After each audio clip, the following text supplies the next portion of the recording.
start of the year. I know most of us excited tayo. Puno na naman ang simbahan. Right? Almost all our services are full again. Why? It's New Year. Puno na naman ang gym. Diba? Puno na naman lahat ng mga, diba? Magbabago na talaga ako. Right? Now for Chinese, New Year starts next month. Okay? Chinese New Year. Right? And my message for today is actually about Chinese New Year. Right? Because I'm Chinese. Right? So di pa kami nagpapaputok. Reserve namin lahat for February.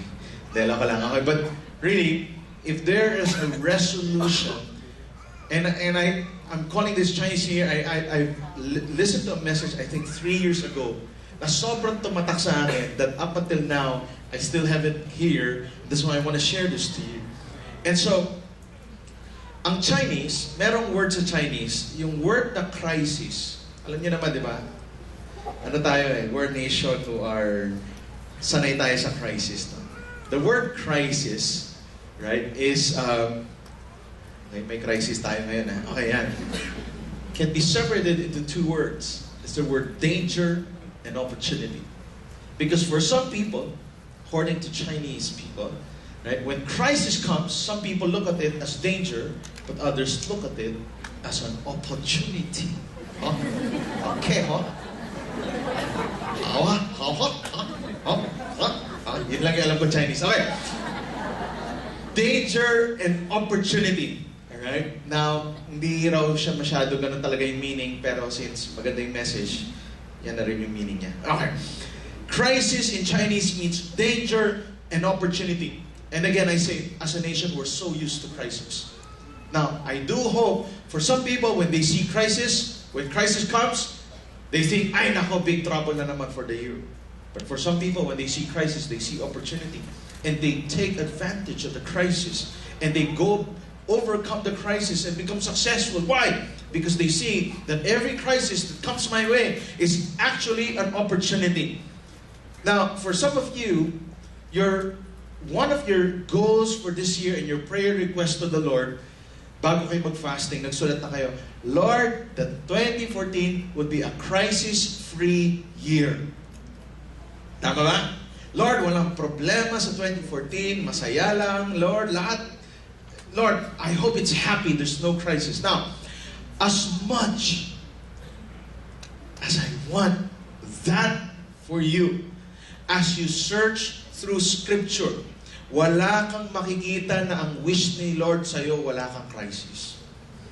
In fact, pag makita mo sa Bible, yung mga disciples, pinadaan niya sa bagyo, di ba, sa demon casting, di ba, sa lahat, ginawa niya. Even for us, last year, January 1, hospital kami, start of the year, ayos. Di ba? It means, as much as I want it to be crisis-free, there is no biblical backing that as a Christian, there will be no crisis. In fact, there are more promises of trials and tribulations as children of God that you will experience. Why? Why is that? Bakit ganun ba? Lord, kung mahal mo ako, bakit mo ako binibigyan ng crisis sa buhay? Okay, now why? Now, remember this. Every crisis in your life will contain an opportunity for you to see Jesus in your life. Every time may problema tayong pinagdadaanan, it's actually not danger, but an opportunity for you to see Jesus in your life and how Jesus can come through and how Jesus will show Himself and how you can mature into Christ-likeness. Why? Because there's crisis. Meron na ba kayong kakilalang taong walang problema? Meron na ba? Wala, no? Isipin mo, no, pag ang tao walang problema, kumusta kaya? Buhay. Boring, no? Walang problema. Yeah, siguro magpe-pray na yun, Lord, bigyan mo na akong problema. Sa problema. Yeah? Download ka lang TV the whole day, pagbukas mo ng rep, hindi na ubusan ng pagkain. Diba? Sarap na, parang New Year, kain ka lang ng kain. Parang walang problema. Diba? But you know, that crisis is part of life. And crisis, even in Scripture, we'll see stories of a lot of crisis. Why?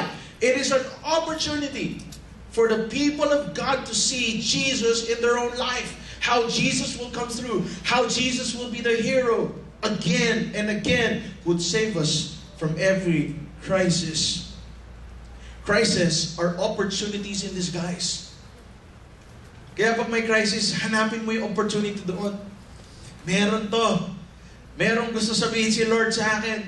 Kaya na naman itong problema natin, nandito na naman. Merong re-reveal na naman si Lord. It's always like that when crisis comes. Now, who among you here, you read your Bible at least once a year? Okay. As a loving disciple of Christ, I read my Bible once a year. Okay, no. At least regularly. Not every day, but regularly. Okay? Alright. Now, my prayer is that you read your Bible regularly. Okay? Like ako, meron akong plan ngayon dito na ako sa phone nagbabasa ngayon. Right? And merong tinatawag na YouVersion na app na may Bible plan. Within the year, matatapos mo yung buong Bible, reading only 3 to 4 chapters a day. Tapos every Monday, reflection time. Ibig sabihin, wala kang binabasa. Galing, no? Pero matatapos mo yung buong Bible within the year. So you can actually get plans like that where you can finish the Bible. And I've been reading my Bible regularly since I was grade 3. Right? And I've never stopped reading the scripture, and it has helped me a lot. Now, if you read the scripture, kita mo, no? Daming problema sa Bible. Dami tao, they go through the same problems that we have. Imagine how boring the Bible would be without any crisis. Kaya nga, simula pa lang, Genesis 2 pa lang, pinakita na may kalaban eh. Ending sa Revelation, may laban ulit. May war na naman. Bakit? There's always crisis. Why? It's an opportunity for God to show Himself to His people. That He is here. That you can depend on Him even in times of crisis. Now, let me share to you, I've got 3 points today. And I'll give you some stories in Scripture about crisis. But I want us to make a Chinese New Year's resolution. Right? Since it's about danger and opportunity. Okay? Just resolutions that we need to make as we start the year. And here's number 1 resolution. Okay? That you seize the opportunity of adversity to experience God's power. Now, when you say seize the opportunity, ibig sabihin, pag dumating ang crisis, wag mo takbuhan, embrace mo, wag mo mahalin. Ha? Iba, mahal na mahal yung crisis, mahal kita, wag ka na. Hindi. Okay. Yakapin mo, pero wag mo mahalin. Ibig sabihin, it is an opportunity always for something. And now, when crisis comes, adversity comes this year, seize the opportunity. Why? So that you can experience God's power. Now, let me give you an example in Scripture. In Exodus 14, this is the classic Moses. This is what made Charlton Heston a famous actor. Right? Led the Israelites, 1 million Israelites, out of Egypt, going to the Promised Land. Now, they have a problem. Red Sea was in front of them. Pharaoh and his soldiers were coming. And the people were saying, oh no, Moses, you led us here so that we could die. So Moses was vision casting again. And here's what he said in Exodus 14, right in front of all the Israelites with the Red Sea behind him. He says in Exodus 14, and Moses said to the people, fear not, stand firm, and see the salvation of the Lord, which He will work for you today. For the Egyptians whom you see today, you should never see again. The Lord will fight for you, and you have only to be silent. Right? So sabi niya, huwag kayong mag-alala. The Lord will fight for us. Now, let's remove the crisis in the story. Tanggalin natin yung magandang part, which is the crisis. Hindi naman, sino sa inyo nanonood, gusto niyo yung pelikulang walang problema? Yung buong movie, nag-holding hands lang sila, tapos sa huli nagpakasal sila. Right? Maraming ganong pelikula, actually, this week. Okay, anyway. So, okay. Ayaw nyo, di ba? Natanggalin natin yung crisis. Pag tinanggal mo yung crisis, ito yung ending nitong kwento na to. And here's what happened. Then Moses made Israel set out from the Red Sea, and they went into the wilderness of Shur. What did we miss? We missed the Red Sea miracle. We missed the whole joy and climax of the story, where God shows up, makes a seawall, and millions of Israelites pass through the Red Sea. They've even made discoveries now that there were chariot wheels in Red Sea. It means namatay talaga yung mga Egyptians doon. And this could be backed up by science now of what happened. It was a miracle. The people were rejoicing as millions crossed. They even made a song in Exodus 15. But imagine, tanggalin mo to. Hindi natin nakita si Lord kung paano siya gagawa ng storm surge. Okay, ng seawall. Okay, parang storm surge nga eh. Kasi yung sa Tacloban daw, parang wall na gumanon sa kanila. So it was like that, but it was prolonged. Millions were marching in the sea. It was astonishing.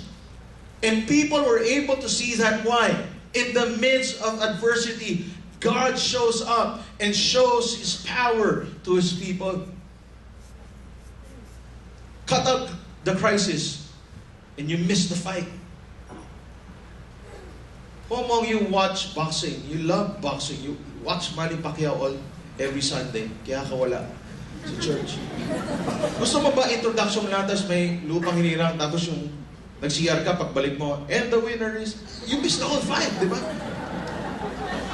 And that's what we do when we're saying, God, let me be crisis-free.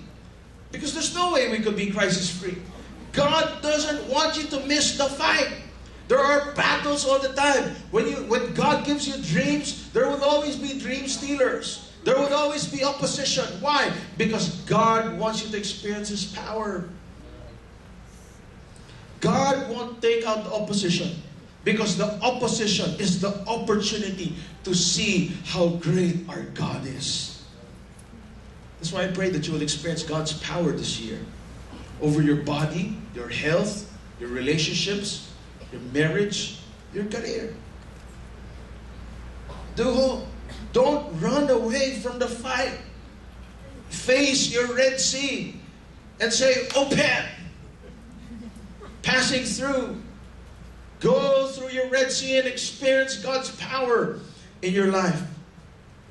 Pray that, Lord, I want to see your power and your glory. Last week I shared how 3 of our family members relatives had cancer. One of them was my mom. What happens when you start to experience things like that? Naku, cancer, patay na.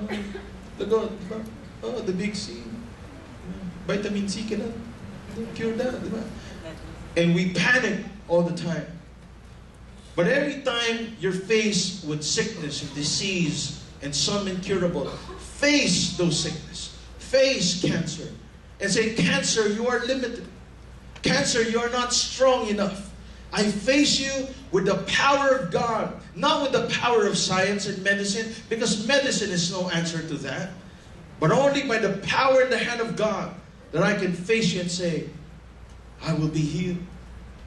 Face those. 2 of our relatives are now healed of cancer. One is still battling with cancer. We pray for us with that. Ibig sabihin, kahit anong bigay sa atin ng mundo, limited yan eh. My mom loves reciting the poem, What Cancer Cannot Do. And so I researched it, and I want to share this to you because it's such a powerful thing. Especially if you faced this before, and you know relatives who are facing this, I want you to share this to them. It is saying, in the midst of adversity, it is an opportunity for God to show His power. Here's the poem. It says, cancer is so limited. It cannot cripple love. It cannot shatter hope. It cannot corrode faith. It cannot destroy peace. It cannot kill friendship. In fact, it reveals friendship. In your down times, you'll see who your true friends are. It cannot suppress memories. It cannot silence courage. It cannot invade the soul. It cannot steal eternal life. It cannot conquer the spirit. It cannot lessen the power of the resurrection. You know what the poem means? If God ever heals me of cancer, I praise and thank God. And if God takes me away because of my cancer, I thank God there's a resurrection. And I would see God one day. Cancer is so limited. When faced with adversity, seize it. Seize those opportunities. so that you would experience God's power over your life. Some of you, 2013 was a bad year for your marriage. You've been fighting, tried to call it quits, and you've been, it's like you're giving up. And things are not going as planned. You know what you need to do? You face your spouse. Don't cast her out in Jesus' name, alright? You cannot, alright? You entered into a covenant. You cannot cast that out, alright? Face your spouse and declare, today, we choose to fight, not with each other, because we do that all the time. But we choose to fight for our marriage and not fight in our marriage. By God's grace, we can see breakthrough in our marriage. One of those couples who has blessed me so much is Jason and Liza. Liza is celebrating her birthday today.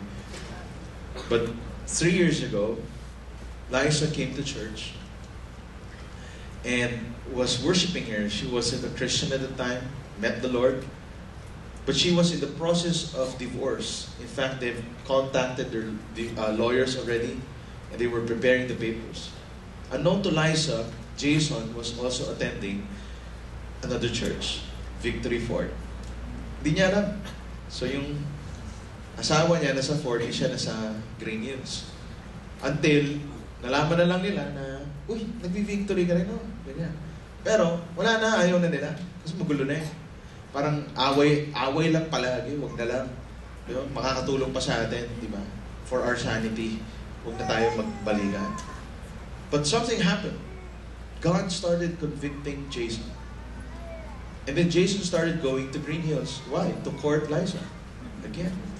There was a command from the Lord, ligawan mo ulit yung misis mo, date your wife. And he started dating Liza again. And so they started going out on dates, started reminiscing the past. They went to Manila Bay. They went to Mars Disco. Saan pa ba? Okay.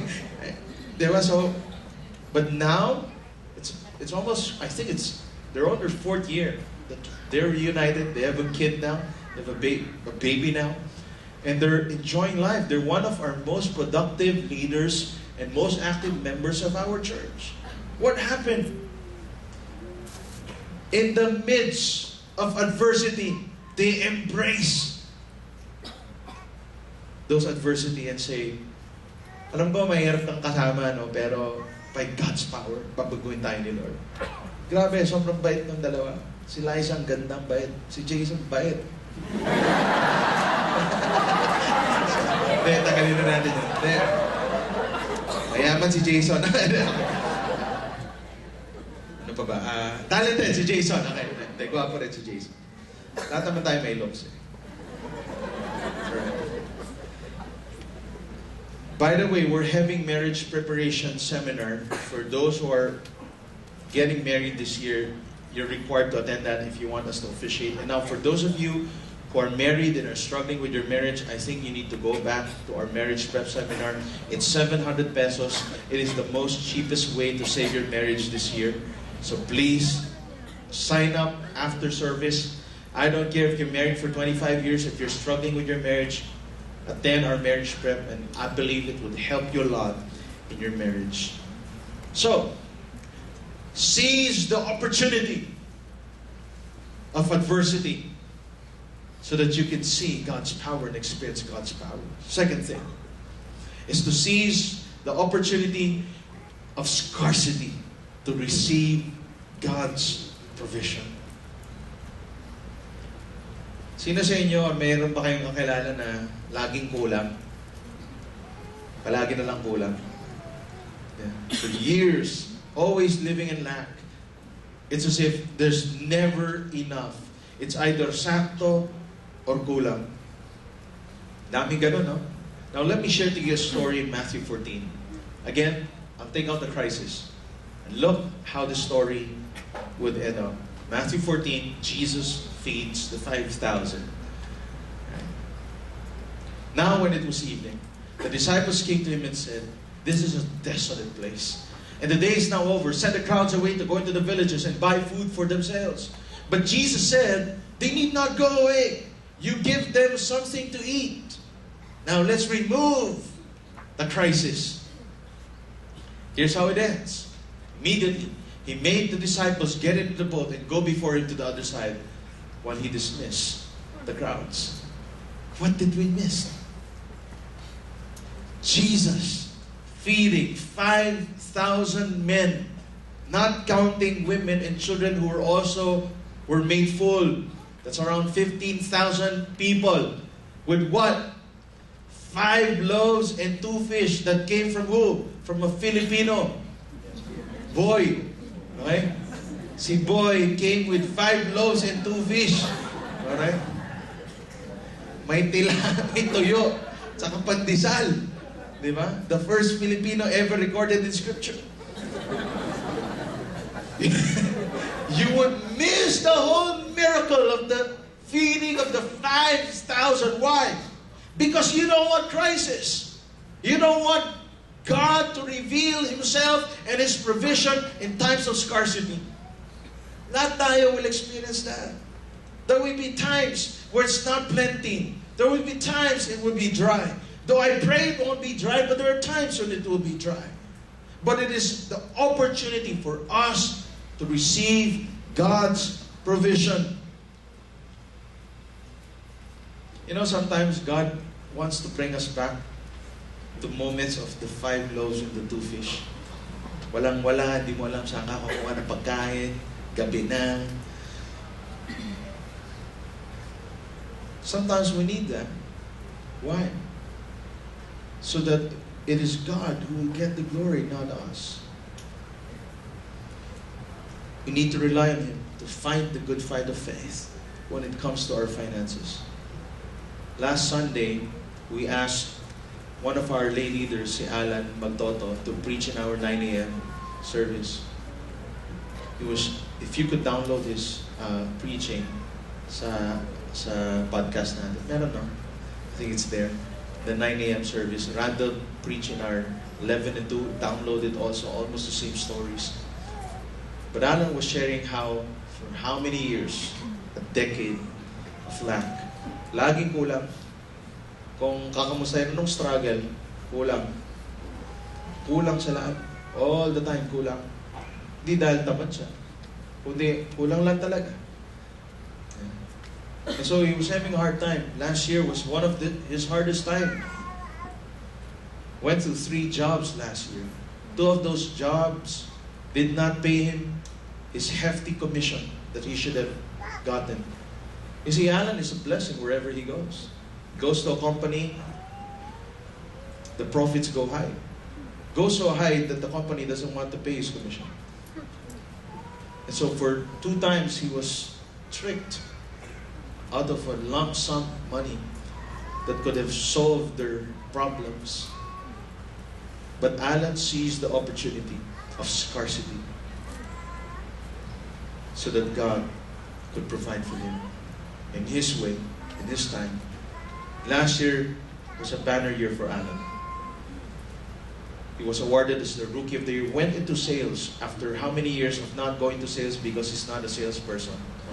And imagine, went into sales and became Rookie of the Year in his company. Why? Again, hindi dahil tamad siya, kundi alam niya, ako, masipag lang ako. I'll do my job. I'll work in and out every day. Be faithful to my job, to my wife, to my family, and God will show me. Embrace those opportunities of scarcity. Fight to tithe. Try nyo mag-tithe. Bigay kayo. Yung iba kasi, Old Testament yan eh. O sige, sabihin mo Old Testament, fight to be generous. Generous is going beyond the Old Testament. Give more. You've got to learn how to fight for your finances. Lord, paglalaban ko to. I don't know if I've shared it here. But during our first few years when I had no salary from the church, we would meet together, me and my wife, and just look at our Excel file, and we couldn't budget our money. But if there was something non-negotiable, it was our tithes and our generosity. We've learned how to give. We had to fight for that. Fight how to manage your money well. Huwag yung palaging walang pera, hindi dahil wala kang pera, kundi lagi mong ginagastos. Learn how to fight. Singles, learn how to fight to get money this year by working. Fight. Philippians 4:19 says, "And my God will supply every need according to His glorious riches in Christ Jesus." It's funny how sometimes we think that as men, I want to address the men, but as fathers, you got to learn how to fight. Fight to provide for your family. You can't just sit down and say, okay lang, okay na to. No, you can't. You can't abdicate your role as the provider. The Bible gives you a command to provide. Now, when your wife earns more than you, it's okay. Just please, go to work also. Doesn't matter if she earns more. But please, wag yung nasa bahay, tapos nakaupo ka sa sofa. Tapos kumakain ka ng chippy. Sinunod ka ng Tom and Jerry. Please lang. Huwag naman. Do something. There's something about a father going to work every day. It's a picture you want your kids to see. Whoa, daddy's going to work because it's morning. He's going out to work. It's a great gift that you're going to give your kids. That you're not lazy. You're not sitting down on the couch waiting for mommy to bring home the bacon and then you'll just cook it. Please, provide for your family. Now, I know some of us na wala tayo na trabaho, okay lang, but have a game plan. Wag yung susuko ka sa laban na wala na. Some of you need to take 2 jobs. Get it. Fight. Pray. Ask God for opportunities. Singles, same thing. We've got so many problems with singles today. Why? Because a lot of singles today, they're so picky when it comes to work. What do I mean? May nakita silang tao, gusto nila maging ganun agad. Kaya kung may sales talk sa kanila, yayaman ka dito, pasok ko dyan. Kasi kala nila instant lahat. Singles, hindi instant lahat. Tatrabaho ka muna. Tsatsaga ka. Maghihirap ka rin. You climb up the ladder. You have to work hard. I'm a LaSalle graduate. Work in our family business. I was the child of the owner. The father was my owner. My office, bodega sa Divisoria. My office, uniform, Santo. I was saying, why? I'm a LaSalle graduate. Why am I here? What's up? Yeah, right. But you've got to work. You've got to do the job. Kailangan ko mag-metro ng tela na, ano ba to? Ito ba inaral ko sa statistics? Minsan nagbubuhat pa kami ng tela. Walang pakialam kung ikaw yung anak ng amo. You've got to learn. And don't think, because some singles, you know, they see a chinkitan and they say, oh, chinkitan. Gusto ko maging chinkitan. 60 years na rinabaho ni chinkitan yan. Hindi, lang. 130 lang, okay. Diba? Gusto ko maging gano'n. Gusto ko change positive. Please lang. Nakita niyo siya ngayon. Ang daming pinagdaanan niya. Nagbenta ng tissue yan. Nagde-demo pa minsan. Nakailang punta sa bahay yan. Nung single pa, nagbebenta sa magulang ko. Fire extinguisher. Sinusunog yung sarili niya. No kidding. Sinusunog niya. Oh, look at yan. Shhh. Oh, bili na ako. Nakakahawa eh. Di ba? You've got to work. You've got to work. Don't think, oh, yan na eh. Newly married couples. Oh, dapat meron tayong malaking bahay tulad ni Papa Mama. Oy! 50 years din ang trabaho yan. Hindi 50 minutes. Work. Fight. Get up every morning even if you don't feel like going to work and work. Why? You've got to fight. You've got to pray. Lord, it's you who will promote me. And the only way I can be promoted is if I do good in work. And God, you give me the grace to work. Fight. Don't surrender. Yung iba sa'yo, hindi, okay na ako dito. Okay na to, okay na to. You know, people who settle, people who are safe and never take risks and don't fight, they live a boring life. Very boring life. Okay na to, okay na to. Okay na to, lagi yung nag-aaway, okay na, basta hindi kami maghiwalay. Eh pag wala ka ng mga anak, anong gagawin nyo? Sa bahay. Wala na. Eh, got to see, 40 years old ka ngayon, huwag mong isipin, 5 years ka na lang mabubuhay, you still have 30, 40 years to live. You settle now, you live a boring life. Eh iba, ayoko na manligaw. Bakit? Love hurts eh. Saktan na ako. Nabasted ka lang isang beses. Kaya mo ba yan kahit hanggang 10? But you've got to fight. You can't say, okay na to. Ayaw mo na umusbong sa trabaho, okay na to, hindi na ako magpapakitang gilas. Bakit? Baka dumami pa trabaho ko eh. Eh, ganun talaga. But that's how you get promoted. It's how you increase your income. Fight. Don't surrender. Don't settle. We're Christians. We're children of God. God called us to fight. Why? Seize those opportunities so that you will experience and receive God's provision over your life. Thirdly, di ako galit is to seize the opportunity of uncertainty to prove God's potential. Make it a resolution this year that when uncertainty comes, I'll embrace it. Why? To prove that God can. Because I want to prove God's potential. Not my potential, but God's potential. Sino sa inyo dito this year, pwede nyong i-declare talaga, kaya nyong sabihin, trabaho, hindi ako masisi sa atin dyan. Kumpanya namin, hindi malulugi yan. Negosyo ko, uusbong yan. Sino sa inyo 100% sure kayo? Wala na. Oh, wala naman talaga. Can't say. See, we're not in control. What happens with the economy? We're not. We live in uncertain times. But instead of cowering in fear when there's uncertainty, seize those opportunities to prove God's potential.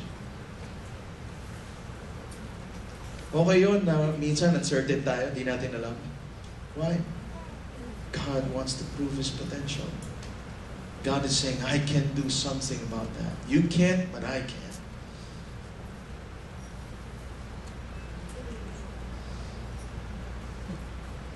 Some of us have the prospect of job loss this year. You don't know what will happen with your job.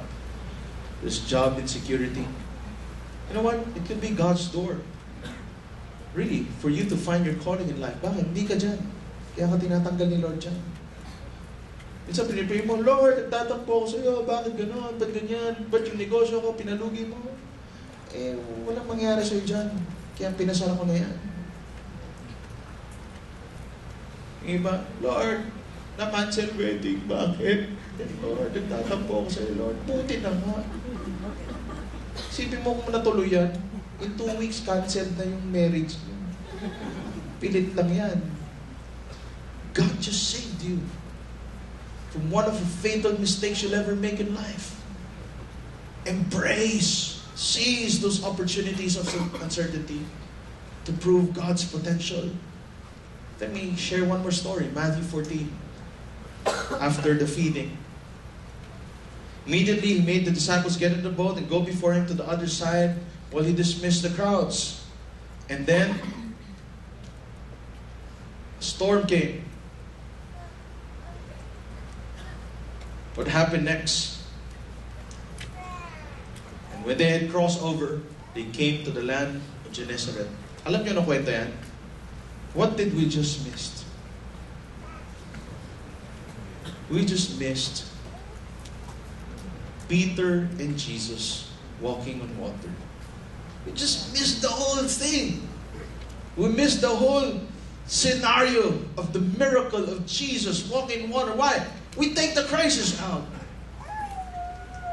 But you see, Every time na may uncertainty, gusto lang improve ni God yung potential niya sa atin. I could walk on water. I can defy natural law. The only certain thing in life is Christ, His presence, His power, His provision, and His potential. Mamimiss mo yung nakita mo si Jesus naglalakad sa tubig, si Peter naglalakad sa tubig, si Peter nalulunod sa tubig, si Jesus kinukuha si Peter. Gandang experience. Isipin mo kung kayo yun. At least nakalakad ka sa tubig. Kahit nakatsawin ka ng mga disciples, nagduwag. Kayo nga, hindi na kayo naglakad. At least ako, nawakan pa si Jesus. Ni-rescue pa ako ni Jesus. You could have missed all of that. There's no crisis. Embrace, seize the opportunities of uncertainty. Let me go back to my friend Chinky, since it's Chinese New Year message. 4 years ago, Chinky approached me and said, I'm quitting business and I want to be a pastor. I said, Chinky, are you sure? Because I'm not sure. But are you sure? He says, I'm willing to let go of everything and become a pastor. Pag iniisip-isip mo, no, pag naging pastor siya dito sa Green Hills, Church of Sitan. Oh, katakot.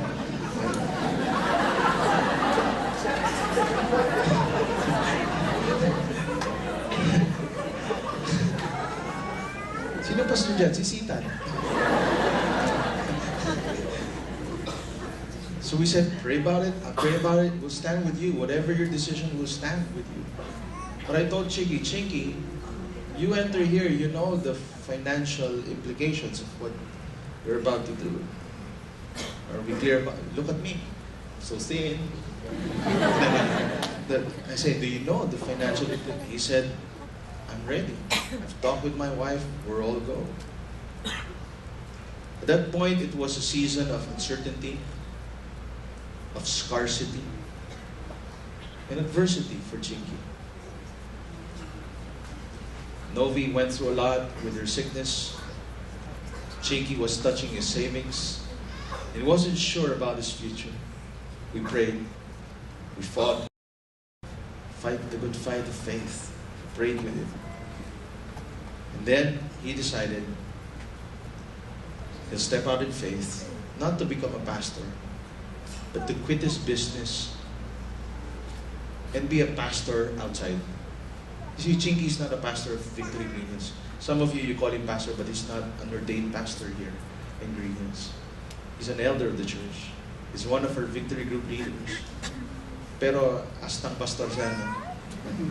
Powerful man of God. But you see, now he preaches where we can't preach. Preaches in radio, in TV. Preaches everywhere. Goes to multinational companies, give trainings, shares Jesus to them. Powerful. It's when he embraced the uncertainty and seized the opportunity of uncertainty. God showed his potential. Another guy is Randall Tiongson. 3 years ago, almost the same time as Chinky, Randall felt God was calling him to quit his job. And he's been in that job for more than 17, 18 years. It was paying him well. Not only that, but at that time, they also felt like that Randall's wife, Mia, should quit her job and focus on the kids, while they sent their 2 eldest daughters to one of the most prestigious schools in the Philippines, Lasal. Prestigious man. Sa Tagalog, bakit? It was a season of scarcity. It was a season of uncertainty. But Randall stepped out in faith. Last year was a banner year for Randall. How God promoted him, how he's now become a voice, not just in Green Hills, but around the world. Went through so many countries, preaching about biblical finance and financial principles, helping a lot of our OFWs. And even the finances started coming in. Why? They seized the opportunity. When crisis hits, don't look at it as danger. Look at it as an opportunity.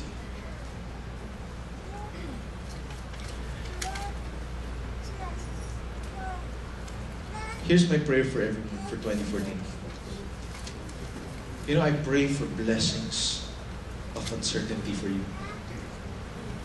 That there will be times that I hope most of the time, hindi dahil ang galing mo, grabe yung diskarte mo, grabe yung bumukas na pinto, but uncertainty so that you would see God's potential. Not your potential, not how good you are, but how good and great your God is for 2014. Na by December this year, sasabihin mo, si Lord lang to. Si Lord lang. Imposible to, si Lord lang. That's my prayer. Each and every one of us would get that. Crisis is opportunity in disguise. Nakatago lang yan, yung opportunity. But it's an opportunity for Christ to show Himself and for God's glory to be revealed when crisis hits.